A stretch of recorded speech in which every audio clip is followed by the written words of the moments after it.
Welcome to the Deep Dive, the show that extracts the revolutionary insight from your source material, offering you a shortcut to being instantly well-informed.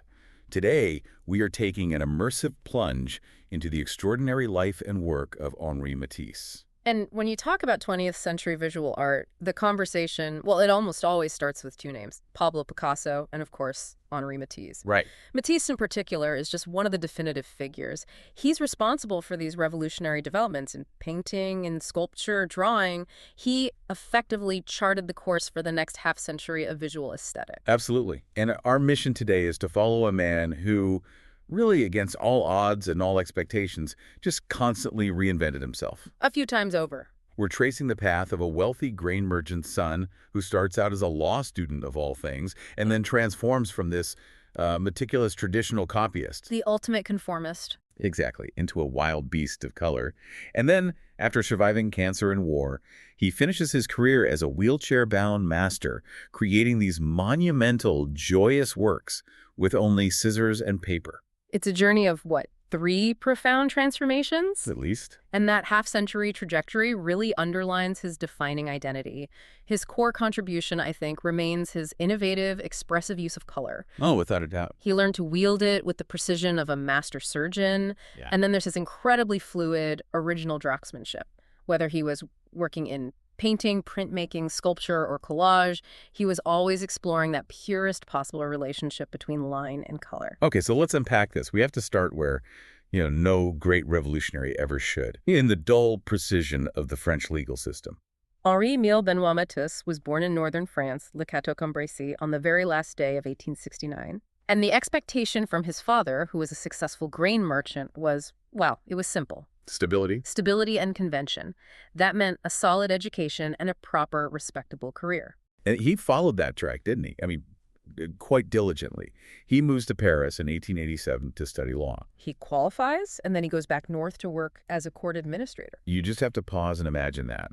The father of Fauvism, the man who would tear up the entire rule book of color, spending his days managing paperwork and enforcing rules in a provincial court. Right. The sheer psychological contrast between that starting point and, say, his final cutouts it's just staggering. It is. And that structured, almost obsessive nature, that commitment to process, it never really left him. But the legal detour, it ended abruptly, and fortunately for art history, in 1889. Right, the appendicitis. He suffered from appendicitis, and during his convalescence, his mother brought him some art supplies, a beginner's painting box, just to keep him occupied while he recovered. And that right there is the discovery of a kind of paradise, as he later called it. That's the moment. He picks up the brush, and the entire trajectory of his life changes. He decides, then and there, he's going to be an artist. A decision which, naturally brought profound disappointment to his very conventional father. Of course. That tension between his early conformity and his later radicalism is, I think, really key to understanding his discipline. And despite the radical choice, his initial path was rigorously traditional. I mean, he spent years in the formal French academy system. He wasn't just winging it. Not at all. First at the Académie Julian under the highly conservative William Adolphe Bouguereau, and later at the prestigious École Nationale des Beaux-Arts under Gustave Moreau. This was not a quick dive into the avant-garde. It was a slow, traditional climb. And his early works, they really reflect this foundation. Yeah. He wasn't immediately experimenting. He was mastering the language of the past. It's well documented that he spent a huge amount of time in the Louvre, copying 4 works by Jean-Baptiste Simeon Chardin, the 18th century master of still life. And that focus on Chardin shows this real admiration for detail and for structure. But his education didn't stop there. He studied Poussin for classical composition, Watteau for elegance, and Manet for, modernizing the canvas. And of course, the Japanese art. Crucially, he absorbed Japanese art, which would later have a massive influence on his flattening of perspective. But the greatest conceptual leap came from Paul Cézanne. We often talk about color with Matisse, but the source material really highlights that Cézanne's sense of pictorial structure was his main inspiration. It was. So what did he take from Cézanne that wasn't just surface technique? Well, Cézanne was trying to find the underlying geometry and architecture of nature. He didn't just paint apples, he painted the sphere, the cone, the cylinder. The forms beneath the surface. Exactly. For Matisse, this provided the intellectual scaffolding he needed. He realized that structure didn't have to mean detail, it meant organization. And this foundation of rigorous structure is what allowed him later on to be so expressive with color without collapsing into total chaos. He understood the rules. He understood the rules before he broke them. And that structural curiosity leads us directly to the great color revelation of 1896. He's already working, but he's still using a fairly dark, sort of earth-toned palette. Very traditional. Then he travels to Belle-Isle, off the coast of Brittany, and meets the Australian painter John Russell. This encounter it's perhaps the single most transformative non-family relationship in his entire life. Russell was connected to the true radicals of the time. He was friends with Van Gogh, wasn't he? Close friends with Vincent van Gogh. He actually gave Matisse a Van Gogh drawing. Wow, imagine the impact of that. Yeah. Holding a piece of raw, explosive Van Gogh energy when you're still thinking in browns and grays. Right. And Russell didn't just introduce him to Impressionism. He directly taught him color theory. Matisse later credited Russell as his real teacher in color. And his style just changed completely. He abandoned the somber palette entirely for bright, unmodulated tones practically overnight. It wasn't just a whim, though. No, it was a technical shift toward neo-impressionism, or divisionism. Russell was explaining how to use pure color and let the viewer's eye mix it optically. Like pointillism. Very similar. This technique, the short, controlled application of dots or dashes of color, is visible in his early bright works. It shows that structured approach to radical color use. He exhibits 5 of these brighter pieces that year, and 2 are immediately purchased by the state. So there was validation early on. Proof that the shift was noticed and validated, yes. So he's having this moment of artistic validation, but his personal life is, well, it's getting more complex. He already has a daughter, Marguerite, from an earlier relationship. In 1898, he marries Amélie Noëlle Pereire, and they have 2 sons, Jean and Pierre, and they raise Marguerite together. Amélie and Marguerite became his frequent models, sort of stabilizing the home front as he faced the chaos of the art world. They provided that foundation, but soon that foundation came under immense strain. Matisse went into considerable debt, partly because he was investing what little money he had into Masterpieces he couldn't afford. A Rodin, a Gauguin, and that crucial Cézanne III Bathers, all of which he had to sell years later. But the real crisis hit around 1902. The Humbert affair. Which wasn't just a private financial setback. It was a huge public scandal. Precisely. It was a notoriously complex and sensational swindle in France. The Humbert family defrauded scores of people out of millions of francs by claiming to possess a fabulous secret inheritance kept locked in a safe. And this somehow entangled Amélie's parents. It did. They were essentially scapegoats or secondary participants, but the resulting public shame and the sheer weight of financial ruin left the family completely devastated. And the practical consequence was that Matisse, the struggling artist whose career was just starting to turn bright, suddenly became the sole, desperate breadwinner for 7 people. It's a pressure cooker environment, and that stress, that need to provide for a large family amid public notoriety, it forces him to make another tactical retreat. It's a fascinating sort of counterintuitive move. It really is. Between 1902 and 1903, the man known for pure color adopted a somber, dark, and form-focused style. Why? Art historians believe this was a conscious effort to produce works that were more conventional and therefore more saleable. He was just trying to pay the bills. He was trying to pay the bills. He also focused intensely on sculpture during this time, completing The Slave in 1903. This is the structuralist, practical side of Matisse showing through.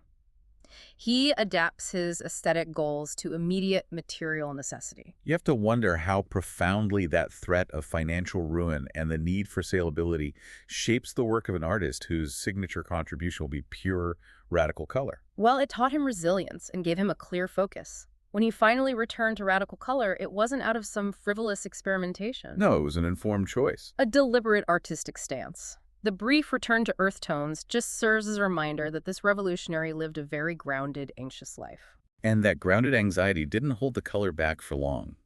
The period of financial stress gives way almost violently to the explosion of color that defines the first great modern movement he led. Fauvism. Fauvism, meaning wild beasts, was a movement built on the rejection of that restrictive application of color theory we saw in Neo-Impressionism. He'd done that, and now he was moving on. Right. Matisse and André Derain were the undisputed leaders. While the stylistic origins were around 1900, the key explosive period was very, very short, 1904 to 1908. The initial steps were a bit hesitant, though. His first solo exhibition in 1904 at Ambroise Villard's gallery. It didn't really land. No, but then comes the transformational summer of 1904. In Saint-Tropez. He spends that summer painting in Saint-Tropez alongside the neo-impressionists Paul Signac and Henri Edmond Cross. This isn't just a vacation, it's another deep immersion in structured color application. And that results in luxe, calme et volupté. Exactly. Luxury, calm, and pleasure. Visually, you can still see the influence of divisionism, the controlled dots of pure color. But the subject matter is already classical and decorative, anticipating his later nice period. But the real launch, the big bang that put him in the movement on the map, was the 1905 Salon d'Automne. This is one of the most famous moments of critical hostility in all of art history. It was an incredible spectacle. Matisse exhibited The Open Window and The Sensational Woman with a Hat. A portrait of his wife, Amélie. Yes, and these works were defined by areas of pure, shocking, unmixed color greens, yellows, blues, used not to describe nature, but to express feeling and structure. And the critic Louis Vaucel, walking through the room filled with these paintings, he sees a traditional, tame, Renaissance-style sculpture in the center. Right. And he utters the unforgettable phrase. Donatello chez les Fauves, Donatello among the wild beasts. The name stuck, instantly defining the movement. And the critics were just in open revolt. The reaction was visceral. The art was called grotesque, savage.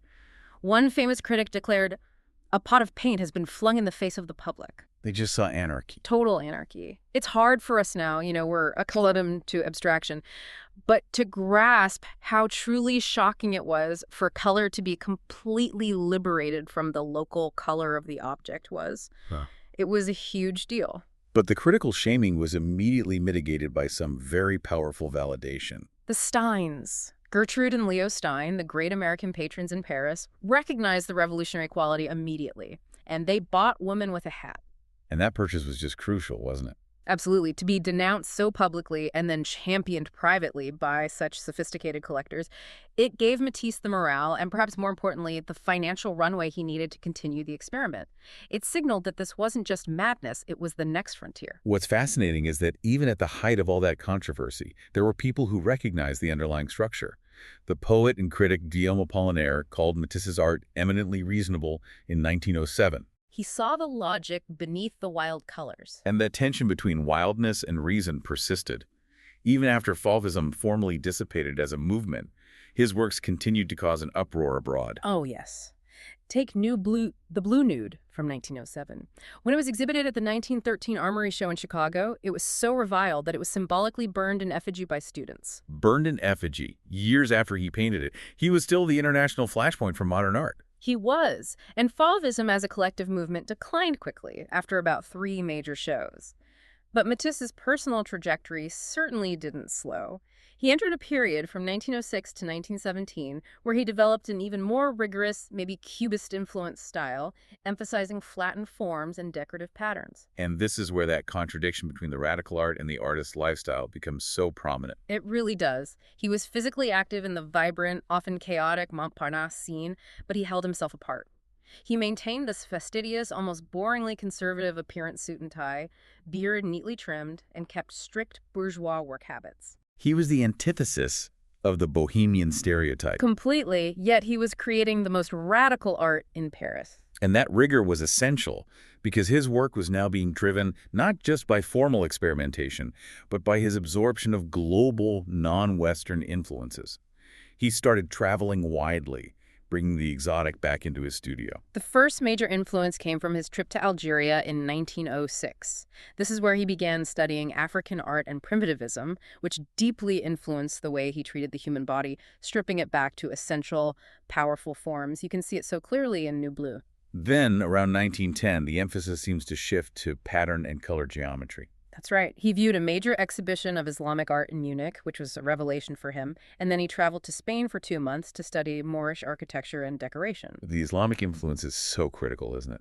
It provided him with a system of decorative abstraction. He realized that pure, non-representational patterns could convey a sense of depth, rhythm, and life without needing traditional perspective or shading. This is where the term decorative stops being an insult and becomes a serious artistic tool for him. And these influences all culminated in his highly productive and significant trips to Morocco Yeah. in 1912 and 1913.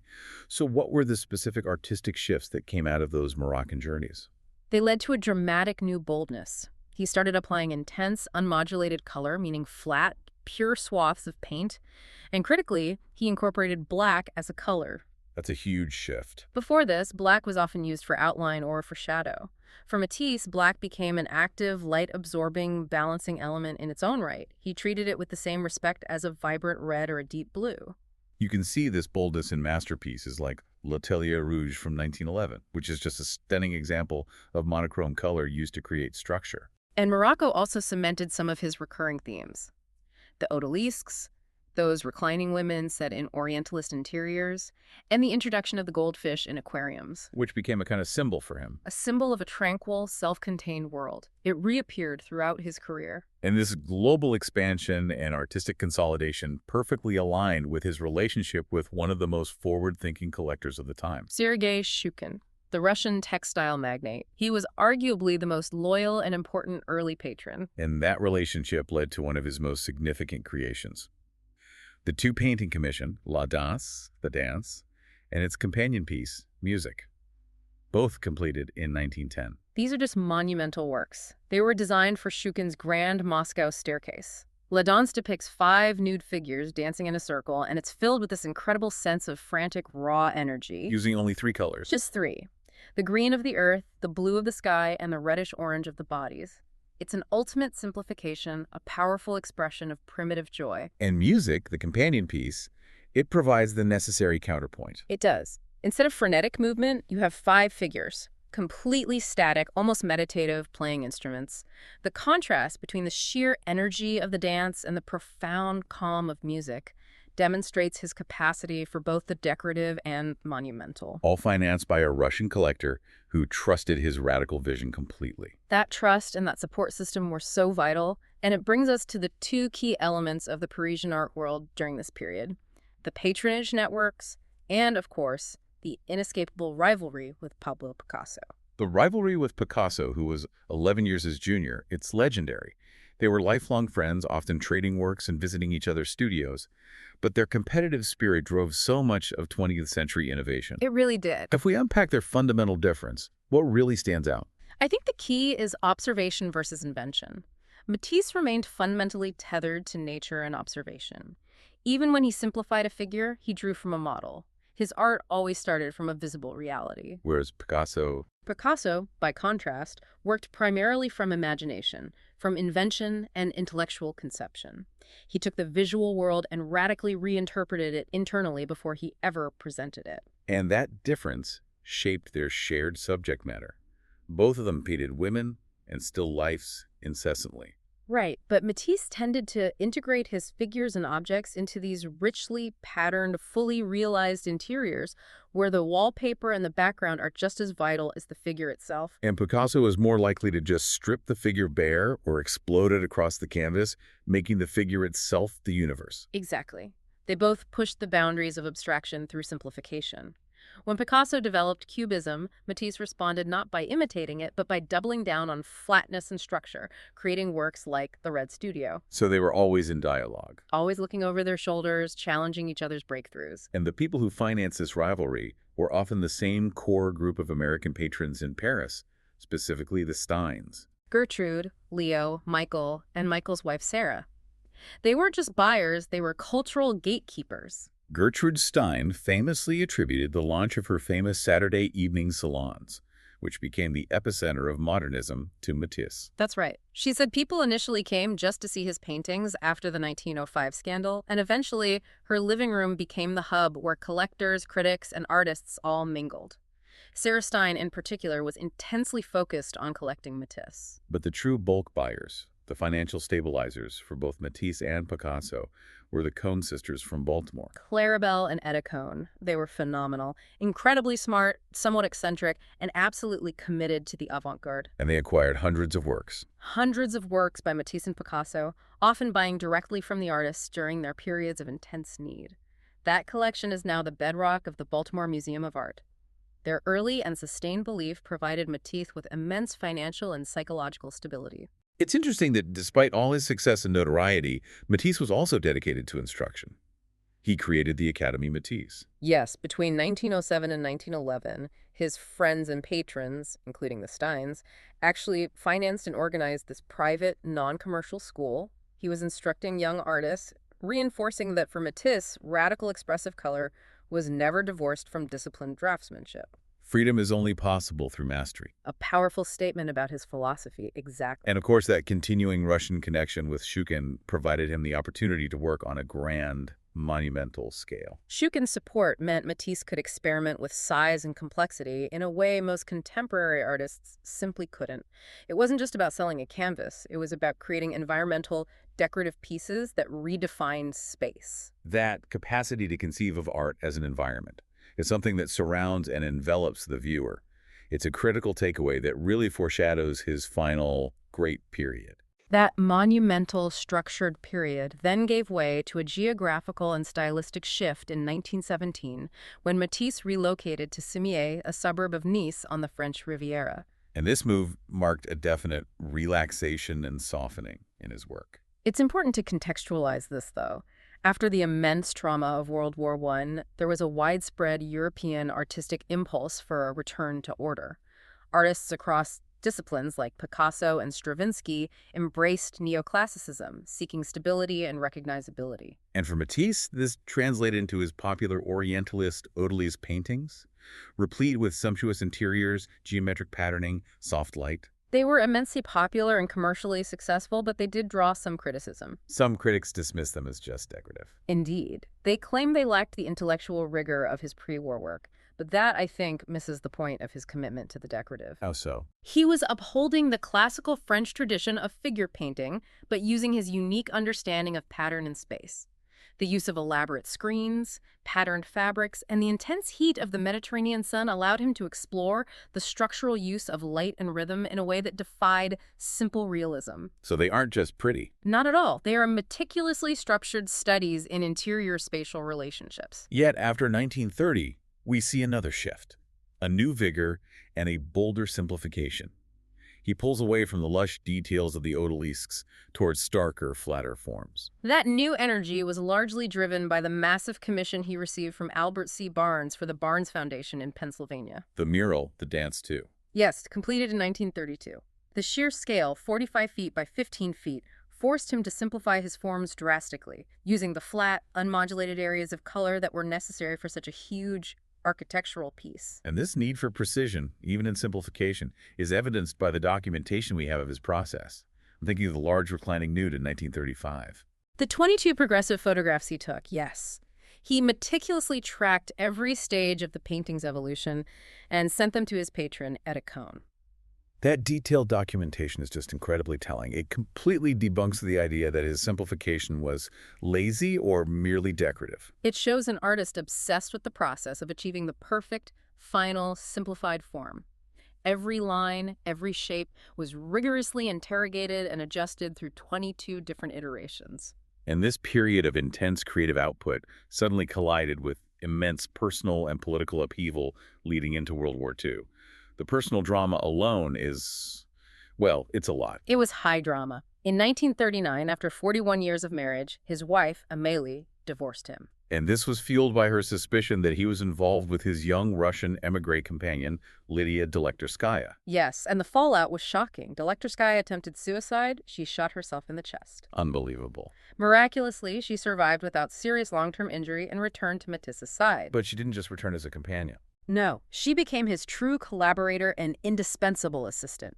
She ran his entire household, managed his complex business dealings, kept his extensive records, and crucially, assisted him daily in the studio.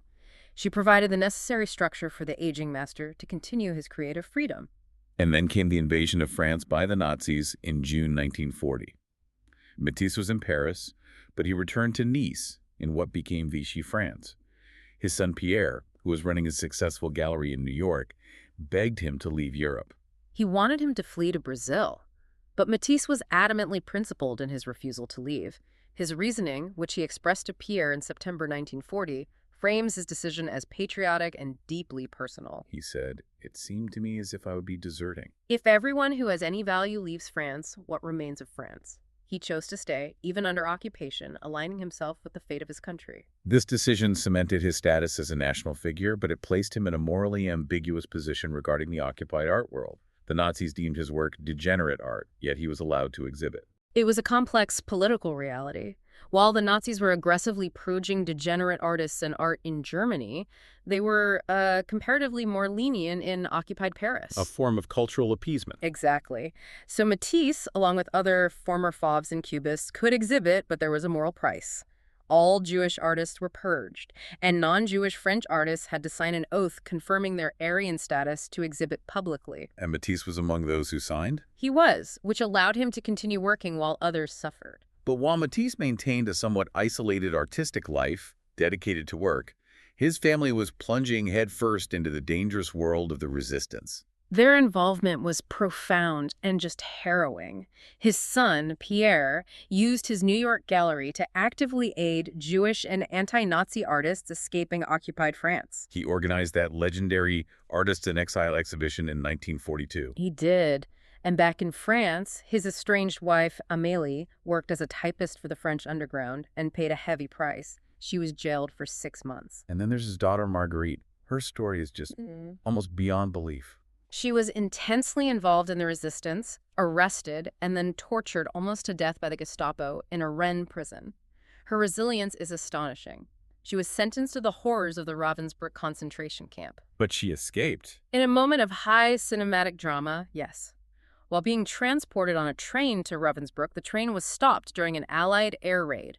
She seized the moment, jumped from the train, and survived by hiding in the woods. And she was eventually rescued by fellow resistance fighters. In the closing days of the war, it's a stark, powerful realization. While Matisse sought sanctuary in his studio, his entire personal world was consumed by the brutal reality of occupation and sacrifice. This period of confinement, both the country's confinement under occupation and the trauma inflicted on his family, it serves as the emotional and psychological backdrop to his final, miraculous artistic reinvention. That wartime period and the family's subsequent trauma directly preceded the physical collapse that forced his final artistic shift.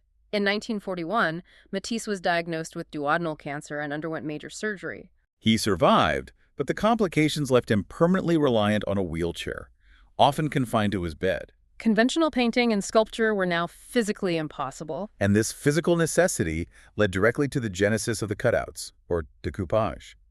This wasn't just finding a substitute, it was discovering a whole new world. With the help of indispensable assistants like Lydia Delektorskaya, he developed this new art form. The process was simple but revolutionary. Assistants would pre-paint large sheets of paper with gouache, a rich opaque watercolor, in the colors specified by Matisse. And he would then, using long-handled scissors while seated or in bed, cut them into shapes. These shapes were then arranged and pinned onto the wall, forming compositions. He described this period, despite his confinement, as his second life. I love that quote. He said this medium allowed him to wander through gardens in the form of his cutouts. It's an incredibly poetic description of turning physical limitation into ultimate creative freedom. And the results were utterly distinct. This medium is not quite painting, but not quite sculpture. It's a synthesis. It's painting because it uses color and composition. But it's sculpture because the colors are defined by the physical edge of the cut paper, existing in relief against the wall.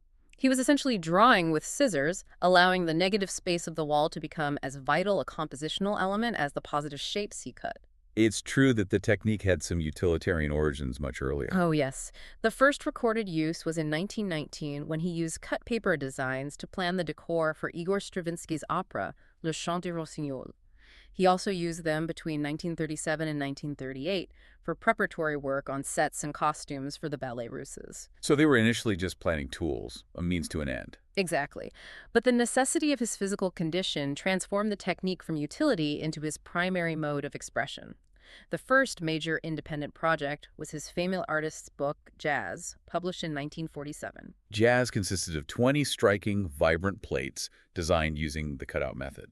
And while they were initially conceived as designs for stencil prints, the process itself proved so exhilarating that by the time he wrote the introduction in 1946, he had realized the profound possibilities of the medium. This realization gave birth to one of his most powerful philosophical statements from the period. An artist must never be a prisoner of himself, prisoner of a style, prisoner of a reputation, prisoner of success. He was literally cutting himself free from his own legacy as a painter. And that intellectual freedom led to a dramatic increase in scale. The cutouts became monumental. The series of works he created in 1946, like Oceania of the Sky and Oceania of the Sea, were mural-sized. And these pieces, evoking the plant and animal life of the Pacific, were directly inspired by his earlier trip to Tahiti, showing how his whole life's visual catalog was now feeding this final medium. It said that Lydia, his assistant, would essentially direct his paper symphony, loosely pinning the silhouettes, the birds, the marine vegetation, the stylized figures onto the walls of his room, turning his studio into a giant, constantly changing immersive environment. One particularly famous piece, the sheaf from 1953, showing a bundle of stylized leaves, was even adapted to ceramic for American collectors, further blurring the lines between media. The final great artistic and spiritual consolidation of this cutout method was the Chapelle du Rosaire de Vence, the Chapel of the Rosary, which he worked on between 1948 and 1951. This was a deeply personal project, conceived and designed in honor of his former wartime nurse, Monique Bourgeois, who had since become a Dominican nun. This wasn't just a painting project, it was total design. He designed the entire environment. The stained glass windows, the murals depicting the Stations of the Cross, the priest's chasubles, the tabernacle door, all planned meticulously using the cutout method as the maquette stage. And he created one of the most serene and vibrant sacred spaces of the 20th century. Using his most radical late career technique.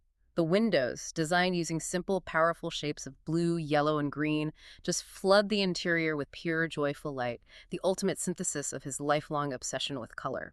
He completed his final painting in 1951, and his final sculpture was finished the year before. Until his death in 1954, the paper cutout was his sole focus. His absolute final work was the design for a stained glass window for the Union Church of Pocantico Hills, near the Rockefeller Estate north of New York. David Rockefeller confirmed that the maquette for that very window was hanging on his bedroom wall when he died. It was installed posthumously in 1956. Even on his deathbed, the last thing Matisse was reaching for was light, structure, and pure color. The institutional recognition was swift. The Matisse Museum was established in his birthplace, Le Cateau, in 1952, 2 years before his passing. And the Municipal Musée Matisse in Nice, where he spent his final productive years, opened in 1963 and holds one of the world's largest collections of his work. Henri Matisse died of a heart attack at the age of 84 on November 3, 1954, and is buried in Nice. But his influence flows directly into the heart of the American art market, thanks to his son. Pierre Matisse. His son established his modern art gallery in New York City in 1931, operating it for nearly 6 decades until 1989. And this gallery was an absolutely vital bridge between the European avant-garde and the American collecting public. A huge bridge. He exhibited major European artists like Joan Miro, Marc Striol, Alberto Giacometti, and Jean Dubuffet, often introducing them to the U.S. for the very first time. The Matisse legacy extended beyond creation and into curation. And while the artistic legacy is one of light and joy, we do have to briefly acknowledge the shadows of history that still affect his provenance, the issue of Nazi-looted art. Right. This is an ongoing, painful process that underscores how political turbulence permanently scars art history. During the Nazi years, numerous artworks by Matisse were seized, looted from Jewish collectors, or sold under duress. We've seen some significant restitutions in recent years. Works like Limmer Rose were returned from France's Pompidou Museum to the heirs of its rightful owners. Even pieces discovered in the famous Munich art hoard, like Femme Assise, have these complicated, troubled provenance dating back to the war. The German Lost Art Foundation currently lists 38 artworks by Matisse in their database. So the work of tracking down and returning these masterpieces continues today. It does. And finally, let's close with the perfect anecdote that encapsulates the legacy of a man who constantly challenged the foundations of perception right up until the very end. Here's where it gets really interesting. In 1961, 7 years after his death, one of his famous gouache cutouts, Le Bateau the Boat, from 1954, was hung in the Museum of Modern Art in New York. And, It was mistakenly displayed upside down. wait, a major work by Henri Matisse, one of the twin pillars of 20th century art, hanging in the Museum of Modern Art, the global temple of modernism, was upside down for how long? 47 days. 47 days. Almost 7 full weeks passed before an astute observer realized the work was oriented incorrectly. So what does that mean for the legacy of Henri Matisse? I think it means that his final art, born from confinement and necessity, achieved a level of pure abstraction and structural liberation so profound that the traditional rules of up and down, right and wrong, they ceased to apply. He liberated color and form completely. He didn't just redefine painting, he redefined the fundamental relationship between the viewer, the shape, and the canvas, forcing us to constantly question what we think we know. A legacy so powerful, they named a crater on Mercury after him in 1976. From provincial court administrator to a named feature on another planet. What a deep dive. Thank you for joining us.